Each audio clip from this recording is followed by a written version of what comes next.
Hello everyone, welcome to Tamil Network. இன்னைக்கு நம்ம இந்த வீடியோல DC பவர் சப்ளைனா என்ன and இதை எதுக்காகலாம் யூஸ் பண்றாங்க and இதுல என்னென்ன ஃபீச்சர்ஸ் இருக்கு. ஸோ இது எல்லாத்தையுமே நம்ம இந்த வீடியோவில் பார்ப்போம். அண்ட் இந்த வீடியோவை ஒரு ரிவ்யூ வீடியோவாக கூட எடுத்துக்கலாம். ஸோ நம்ம இன்னைக்கு ரிவ்யூ பண்ண போகிற யூனிட் என்னன்னு பார்த்தீங்கன்னா Korad கம்பெனியோட 3005D அப்படின்ற ஒரு DC பவர் சப்ளை தான் நம்ம இன்னைக்கு ரிவ்யூ பண்ண போகிறோம். ஸோ நம்ம சேனலுக்கு யாராவது புதுசாக இருந்தீங்கன்னா மறக்காம சப்ஸ்கிரைப் பண்ணிக்கோங்க, பக்கத்தில் இருக்க பெல் ஐக்கனை கிளிக் பண்ணிக்கோங்க. வாங்க வீடியோக்குள்ள போகலாம். So first things comes first அப்படின்ற மாதிரி DC பவர் சப்ளைனா என்ன அப்படின்றத பார்த்துக்கோம். ஸோ நம்மள இருக்க எல்லாருக்குமே தெரியும் DC பவர் சப்ளை மட்டும்தான் நம்மளோட எலக்ட்ரானிக் டிவைசஸை யூஸ் பண்ணுவோம். ஸோ ஏசி கரண்ட்டை எந்த ஒரு எலக்ட்ரானிக் டிவைசஸ்க்குமே நம்ம டேரெக்டாக யூஸ் பண்ண மாட்டோம். அன்லெஸ் அண்ட் அன்டில் அது ஒரு மோட்டராக இருக்கிற பட்சத்தில் இல்லை டிரான்ஸ்ஃபார்மர் அதுமாரி ஒரு டிவைசஸ் இல்லைனா நம்ம ஏசி கரண்ட் யூஸ் பண்ணுவோம். அண்ட் மற்ற எல்லா ஒரு எலக்ட்ரானிக் காம்பனன்ட்ஸ்லையுமே நம்ம DC கரண்ட் தான் யூஸ் பண்ணுவோம். ஸோ ஏசி கரண்ட்டை நம்ம உள்ளே எடுத்தாலும் அதை வந்து நம்ம டிசியாக மாற்றி டிசியை தான் நம்ம வந்து எல்லா எலக்ட்ரானிக் காம்பனன்ட்ஸ்க்கும் யூஸ் பண்ணுவோம். ஏசி கரண்ட்டாக என்ன DC கரண்ட்டாக என்ன அப்படின்றத பற்றி நான் இன்னொரு வீடியோவில் எக்ஸ்பிளைன் பண்ணுறேன். அண்ட் இந்த video full and full DC power supply பற்றி தான் இருக்கும். ஸோ இந்த DC பவர் சப்ளை யார் யாருக்கெல்லாம் தேவைப்படும் அப்படின்னு பார்த்தீங்கன்னா, நீங்கள் வந்து ஒரு மொபைல் சர்வீஸ் சென்டர் வச்சுருக்கீங்க, இல்லை நீங்கள் ஒரு கம்ப்யூட்டர் சர்வீஸ் சென்டர் ரன் பண்ணுறீங்க அப்படின்னா கண்டிப்பாக இந்த DC பவர் சப்ளை ஒரு தேவையான ஒரு விஷயம். ஸோ இதை நீங்கள் வாங்கி வச்சுக்கிறது மூலிமா உங்களால் நிறைய போர்ட்ஸை ரிப்பேர் அட்டம் பண்ண முடியும். ஸோ இந்த DC பவர் சப்ளை சர்வீஸ் பண்ணுறவங்களுக்கு எப்படி ஹெல்ப்ஃபுல்லாக இருக்குது அப்படின்றத பார்ப்போம். நீங்கள் வந்து ஒரு சர்வீஸ் சென்டர் வச்சுருக்கீங்க, ஒரு கஸ்டமர் வந்து உங்ககிட்ட ஒரு லேப்டாப் கொடுக்குறாங்க, அந்த லேப்டாப்புக்கு ஸ்பெசிஃபிக்காக சார்ஜர் இல்லை அப்படின்னு சொல்லிடுறாங்க. ஆனால் இதை நீங்கள் ஒரு ரிப்பேருக்கு எடுக்கிறீங்க அப்படின்னா ஃபஸ்ட்டு வந்து இதுக்கு பவர் சப்ளை கொடுக்கணும். பவர் சப்ளை கொடுத்தா தானே வந்து உங்களுக்கு பவர் எவ்வளோ தூரம் உள்ளே போகுது அப்படின்றத பார்க்க முடியும். ஸோ பவர் சப்ளை கொடுக்கறதுக்கு 19 வோல்ட்டு 3.5 ஆம்ஸா இல்லை 19 வோல்ட்டு 2.2 ஆம்ஸா இது எல்லாத்தையுமே நம்ம ஆன்லைனில் செக் பண்ணிவிட்டு அதுக்கு நம்மளுக்கு என்ன வோல்ட் தேவை அண்ட் என்ன ஆம்பியர் தேவையோ அதை வந்து நம்ம இந்த DC பவர் சப்ளையில் வச்சுட்டு நம்ம டேரெக்டாக அடாப்டருக்கு ப்ளக்இன் பண்ணுறது மூலிமா அந்த டிவைஸை சார்ஜ் பண்ணிக்கலாம். ஸோ நாட் ஓன்லி லேப்டாப்ஸ், எந்த ஒரு எலக்ட்ரானிக் டிவைசஸாக இருந்தாலும் அதுக்கு என்ன வோல்ட்டு என்ன ஆம்புன்னு மட்டும் நம்மளுக்கு தெரிஞ்சால் போதும். அதை வந்து நம்ம இந்த DC பவர் சப்ளையில் நம்ம செட் பண்ணிவிட்டு அந்த ஒரு டிவைஸ்க்கு கொடுக்குற மூலிமா அந்த ஒரு டிவைஸை நம்ம பவர் ஆன் பண்ண முடியும். பவர் ஆன் இன் சென்ஸ் அந்த டிவைஸ்க்கு பவர் பண்ண முடியும். இந்த DC பவர் சப்ளையோட செகண்ட் யூஸ் என்னன்னு பார்ப்போம். ஒரு கஸ்டமர் வந்து உங்ககிட்ட ஒரு டெட் லேப்டாப் கொடுக்குறாங்க, அதை வந்து நீங்கள் அடாப்டர் வழியாக ப்ளக்இன் பண்ணிவிட்டு மல்டிமீட்டரில் வச்சு செக் பண்ணுறது மூலிமா உங்களுக்கு வந்து ஷார்ட் இருக்குன்னு தான் தெரியுமோ தவிர எவ்வளோ இது ரிட்டர்ன் ஆகுது அப்படின்றதுலாம் உங்களுக்கு சுத்தமாக ஐடியாவே இருக்காது.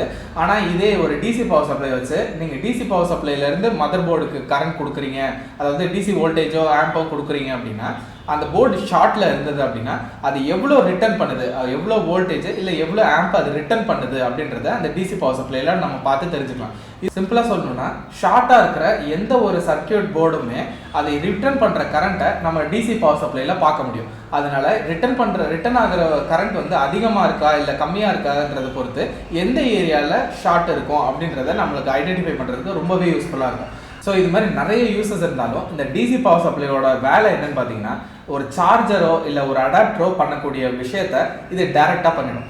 யூஸ் பண்ணுற எல்லா எலக்ட்ரானிக் காம்பனண்ட்டுமே ஏதோ ஒரு வோல்டேஜ்லேயோ ஏதோ ஒரு ஆம்பியர்லேயும் தான் ஒர்க் பண்ணும். அது வந்து ஒவ்வொரு கம்பெனியும் அவங்கவுங்களோட பிராண்டடான அடாப்டர்ஸு சார்ஜர்ஸ் இது மாதிரி ப்ரொவைட் பண்ணுறாங்க.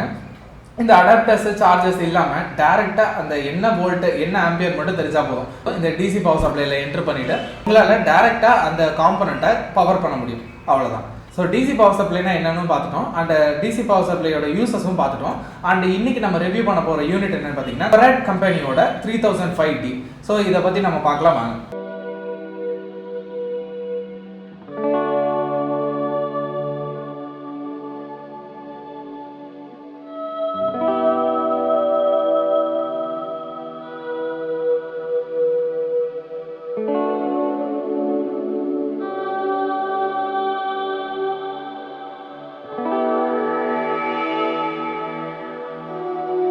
ஸோ இதுதான் பார்த்தீங்கன்னா நம்ம ரிவ்யூ பண்ண போகிற மாடலு. இதோட மாடல் நம்பர் வந்து KA 3005D, இது மேலேயே இருக்குது. அண்ட் இதோட ஸ்பெசிஃபிகேஷன் என்னென்னு பார்த்தீங்கன்னா 30 வோல்ட் 5 ஆம்ஸ். ஸோ வந்து நீங்கள் அதிகமாக உங்களால் இன்வெஸ்ட் பண்ண முடியும் அப்படின்னா 30 வோல்ட்ஸ் 10 ஆம்ஸுக்கு போகலாம். ஸோ நீங்கள் இன்கேஸ் ஃபியூச்சரில் வந்து அப்கிரேட் பண்ண வேண்டிய அவசியம் இருக்காது. ஸோ இந்த நீங்கள் ஒரு பட்ஜெட்டில் இருக்கீங்க அப்படின்றப்போ இந்த 30 வோல்ட்ஸ் 5 ஆம்ஸே நல்ல ஒரு பவர் யூனிட் தான். ஸோ அடுத்து இதோட ஒர்க்கிங்க்கு பார்த்துருவோம். ஸோ இதில் பார்த்தீங்கன்னா பவர் பட்டன் கொடுத்துருக்காங்க. ஸோ இந்த பவர் பட்டனை கிளிக் பண்ணி நம்ம ஆன் பண்ணிக்கலாம். ஸோ இதில் பார்த்தீங்கன்னா வோல்டேஜ் டிஸ்பிளே இருக்குது அண்ட் ஆம்பியர் டிஸ்பிளே இருக்குது. OVPனா ஓவர் வோல்டேஜ் ப்ரொடெக்ஷன், OCPன்றது ஓவர் கரண்ட் ப்ரொடெக்ஷன், CCன்றது constant current, CV constant voltage, அவுட்ன்றது டிசி பவர் சப்ளை இந்த மிஷின்லேருந்து வெளியே போகுது அப்படின்னா இந்த அவுட்ன்றதுல லைட் எரியும். ஸோ இந்த M1 M2 M3 இது எல்லாமே பார்த்தீங்கன்னா மெமரிஸ். அதாவது நீங்கள் ஒரு சர்வீஸ் சென்டர் வச்சுருக்கீங்கன்னா ரிப்பீட்டடாக உங்களுக்கு மொபைல் ஃபோன்ஸ் வரும், லேப்டாப்ஸ் வரும், டெஸ்க்டாப் கம்ப்யூட்டர்ஸ் வரும்.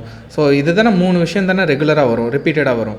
ஸோ இந்த ரிப்பீட்டடான வர இந்த காம்பனன்ட்ஸ்க்கு நம்ம ஒவ்வொன்றுக்கும் ஒவ்வொரு வோல்டேஜ் ஒவ்வொரு ஆம்பியர் இருக்கும். ஃபார் எக்ஸாம்பிள் லேப்டாப்ஸ் எடுத்துக்கிட்டோன்னா 19 வோல்ட் 2.4 ஆம்ப்ஸ் இருக்கும். இதை நீங்கள் ஒவ்வொரு வாட்டி 19 வோல்ட் 2.4 ஆம்ப்ஸ்ன்றதை நம்ம இதில் மேனுவலாக செட் பண்ணுறதுக்கு பதிலாக ஒரு வாட்டி செட் பண்ணிவிட்டு M1ன்றதை அழுத்துறது மூலிமா அது அதில் சேவ் ஆகிடும். இன்கேஸ் ஃபியூச்சரில் உங்களுக்கு தேவைப்பட்டால் இந்த பட்டனை யூஸ் பண்ணி டேரெக்டாக நீங்கள் யூஸ் பண்ணிக்கலாம். இந்த டயலோட யூஸ் வந்து மிச்சமாகும். அண்ட் இது எப்படி ஒர்க் ஆகுதுன்றதை பார்ப்போம். ஸோ நீங்கள் இன்கேஸ் வந்து உங்களுக்கு வோல்டேஜ் சேஞ்ச் பண்ணணும் அப்படின்னா வோல்டேஜ் ஆர் கரண்ட்ன்றதை கிளிக் பண்ணிடுங்க.